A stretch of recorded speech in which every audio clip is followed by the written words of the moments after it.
G'day, I'm Woz. And I'm Nick, sometimes Coxie, mostly Nick. This is the Tradies in Business podcast, and we're here to share a bunch of tips, ideas, tactics that you can put in place to get change happening in your trade business right now. If you're really lucky, we're going to entertain you with a few mum jokes, and more importantly, a bunch of fantastic guests that will educate you in all things you need to know about trade business, but we do promise to do it with a whole bunch of fun along the way. I'm a self-confessed idiot, so strap yourself in and enjoy another episode.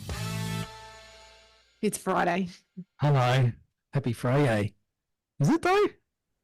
Well, it might not be Friday when they're listening, and it might not be Friday when we record it. And it might not be Friday, it might be Fry shit. Well, it wasn't Friday that was crappy that we're talking about for me today. It was a day ending in Y, though. It's another day. Now, Coxie, is this a Coxie Karen? Or is this a cranky Coxie, or what do we got? I don't know. I'm going to be really intrigued to get the feedback off this one. And we've had a fair bit of feedback over the last few Friday episodes. Yeah. I don't know whether this is me being really judgy and... You're about to get some hate mail, I reckon. All worked up. Well, I'll be intrigued to understand the theory behind it. I say bring it. I'd rather I drink from my Wonder Woman cup. Than nothing at all. I love you, Wonder Woman cup. All right, I've tabled a subject for today's Friday episode because it got me really upset recently, and I thought I'd share it. I was going to leave it. You know, you sit on stuff that makes you cranky all the time, and I thought, nope, I'm going to share this one. I now have a vehicle to be able to get all ranty, and perhaps Karen, but you let me know, listeners. How good was a pub lunch, though, Coxie? Well, it was a pub dinner, and I Even better. Love me a good steak. Love a bit of mushroom sauce on the side. Let me get my handle out and I'll wind you up. I know. Don't mind me a cold beer, watching the ocean, just chilling in the aircon, feeling very relaxed. Yep. Really peaceful. It should be really peaceful, Warwick, but it's not. Why not, Nicole? Were you upset by the other diners or something? Yeah. Yeah, I was. You're baiting me. I'm just going to come out with it. Okay. I don't often go out for dinner, and when I do, it's not always to a pub. And this has happened to me in just about every avenue I go out for dinner. Not all, most. And that's the table that comes late and they come and sit next to you and they've got a handful of kids. And can I just preface this with saying I'm a parent to 5 children? You're not some childless, miserable spinster or something. No, I've done my time. Cruella de Vil. No, that's not me, although I'm getting a stripe. Anyway, moving on. Nowadays, well, I've got a lot of friends that still have little kids, lots of friends that still have little kids. And so it's really common, quite rightly, for parents to bring out an iPad or something similar to keep the children quiet or to keep them entertained so the parents can have a break and enjoy a nice meal. I'm down for that. I'm not here to rant about the iPad. I'm down for the children, taking their time, enjoying whatever it is that they're watching, and the parents having a nice, relaxing time and enjoying their dinner. But do you know what I'm not down for? No, can't think of it.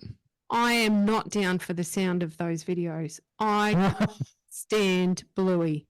I don't like... Sorry, Nick. It's the sound... I can't believe you don't love Bluey. No, I don't like the noise. It's the incessant... I don't even know how you explain it, but it's high-pitched and it gets in my head and I can't think about anything anymore because there is this horrendous noise coming from the table next to me whilst I'm trying to eat my pub dinner. It's horrendous. We could start a list of the annoying kids' cartoony show things that do exactly that. Peppa Pig was another one. Oh, my God. What about Teletubbies? Oh, Peppa Pig just grates on me, and it has, like you say, it's like having a video game going inside your head because there's all these noises and weird shit going on, and then there's the whiny voices, and yeah, it's all a bit of a challenge. Now, Nick, I have an important question though. Other than us bitching and moaning about shitty kids' TV programs, which is good.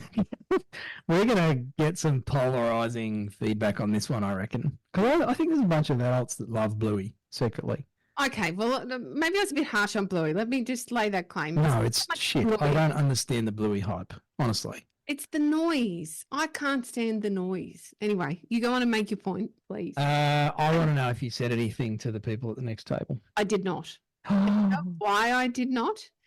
This is going to sound dreadful because I did judge at this point. You have led me like a horse to water, and I'm going to do it anyway. I'll be very honest.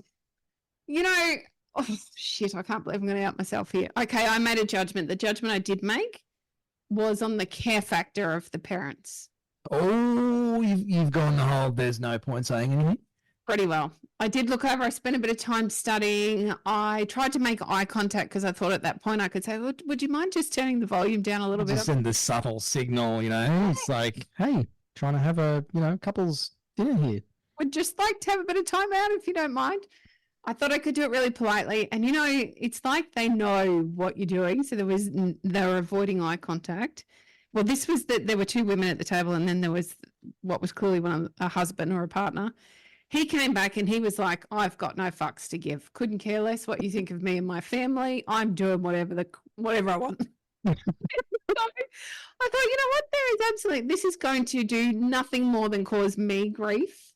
You're going to look like a miserable bitch. Probably. Telling them to turn down their poor little kid's iPad. They probably just came from a family funeral and they're just letting the kids go. Just cruel now. Their grandma just passed away and everyone's just trying to blow off some steam at the pub. They did not look like they'd been to a funeral. Again, Judgy McJudge. Did they have shoes on? Yes. Oh, well, it's the middle class. Loosely. There Kind was of. thumbs involved. There's footwear.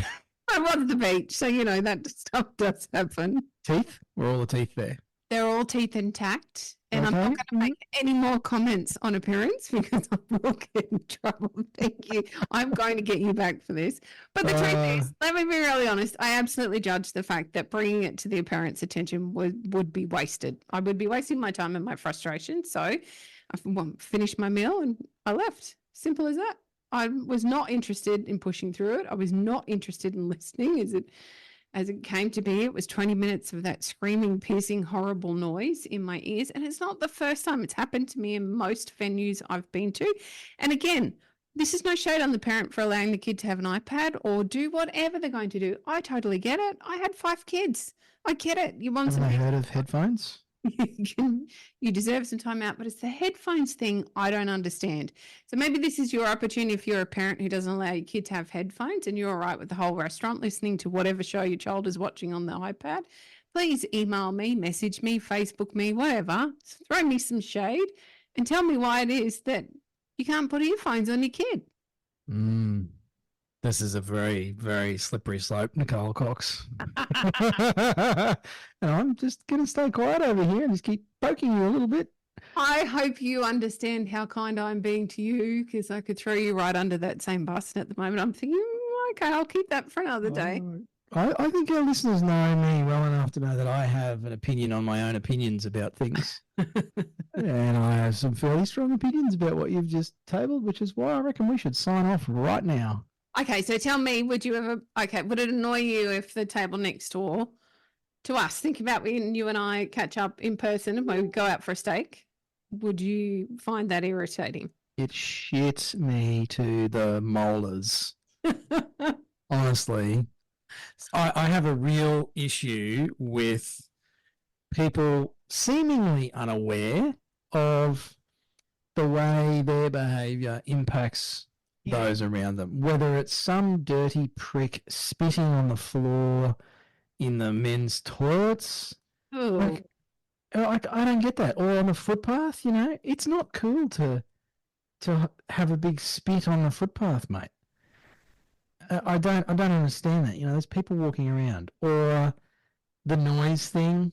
Different if you're well, it's not even different on a plane because headphones, hello, like it's 2024. We have things called headphones. And so I get that. But yeah, that just really shits me. And there's so many things, people throwing their rubbish, leaving food all over a picnic table in a park, not cleaning the public barbecue up. Parents are a cracker for it. Yep. And I love a bit of camping. I actually prefer free camping because there's less people and less facilities to be soiled by humans. But honestly, the state that some people leave the toilet or the shower in a caravan park amenities block just blows my mind. And I seem to be one of the only people who picks up the fucking mop and mops out the shower after I've been. It's not that hard. But it's just the whole, I just think it's the whole self-centric nature of a lot of people these days. And it's probably a minority. Otherwise, you know, we'd be living in anarchy if everybody was like it. But it feels like everybody's like it. And when it's ruined your evening, or you've allowed it to ruin your evening. 100% I did. It would have ruined my evening. I would have been pissed off. And I can guarantee the steak wouldn't have been cooked properly. And there would have been chewing gum on my shoe as I left. And I would have been miserable. And I would have ruined my wife's evening in the process as well, just to make it even better. And so I have a question, Coxie, because I'm pretty sure you and I could go on for about another 3 hours about all of the things that give us the shits. How do we rise above that? I know this is meant to just be a jam session and us having a whinge and a rant or whatever, but how do you rise above that shit? I probably want to use my dad as an example here. So I can remember as a kid, going, oh man, Dad will be so embarrassed if ever he hears this, but we were a working class family. He's a plasterer. There wasn't a lot of money. And every now and then, maybe once or twice a year, we would get to go out for dinner. It was really, really rare that we would go out for dinner. And every single time we went out to dinner, there was something wrong with the meal. You know, you'd be cringing, thinking, please don't ask, please don't ask. You know, someone always comes nicely and says, and how is everything? And I'm just sitting there thinking, please, please, please, please, please don't say anything. Let this be the time that you keep your mouth shut. Well, actually, and out comes the long list of everything that went wrong. And it's only now as an adult. As a kid, I was just so deeply embarrassed by that exchange every time it happened.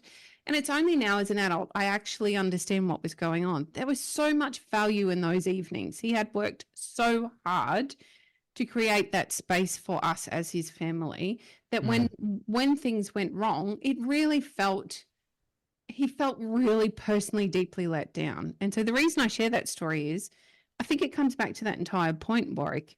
It's the value I assign to that exchange, to that meal, to that opportunity to be sitting in the beautiful space where there's a lovely beach and the sound of the waves, that I then allow the kid's iPad to really give me the shits rather than thinking, oh, well, there's a bit of background noise, or tuning it out. I can tune lots of other noises out, but I couldn't tune that one out because it was a choice. You're absolutely right.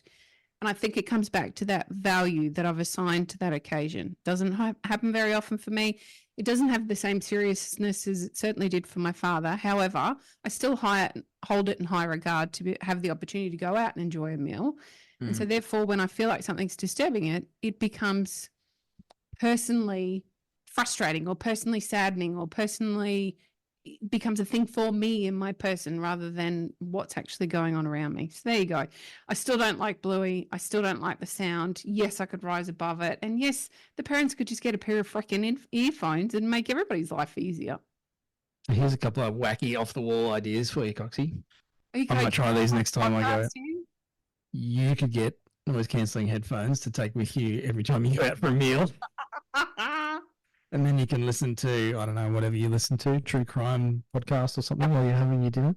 There you go. That would be very nice. And then I also wonder what part the venues have to play in all this, because they just seem to complicit, just do nothing about any of it. You know, they're allowing certain patrons to set the tone of their venue, and in the process, wrecking your experience. And you've obviously had a negative experience going to that particular place or that particular business. And so I bet not many of them would think to try and manage that, because it's 2024 and they'll probably get sued or punched or spat at or something. That's the fear, right? Yeah. So I have a real problem with this whole idea that we're just supposed to cop shit and rise above everything and not say anything, because I do think that's where standards start to slip in our society, and then everything becomes acceptable. You know, if I've got a problem with someone else's rubbish, it's like, what's your fucking trouble, mate? You pick it up. Yeah. That's not my rubbish, mate. Yes. Put it in the bin. What for? Cancel or clean it up. Like, everything's always somebody else's problem or thing to fix. Absolutely feels. Don't get me started on this shit, Coxie. Anyway, thanks for listening, listeners.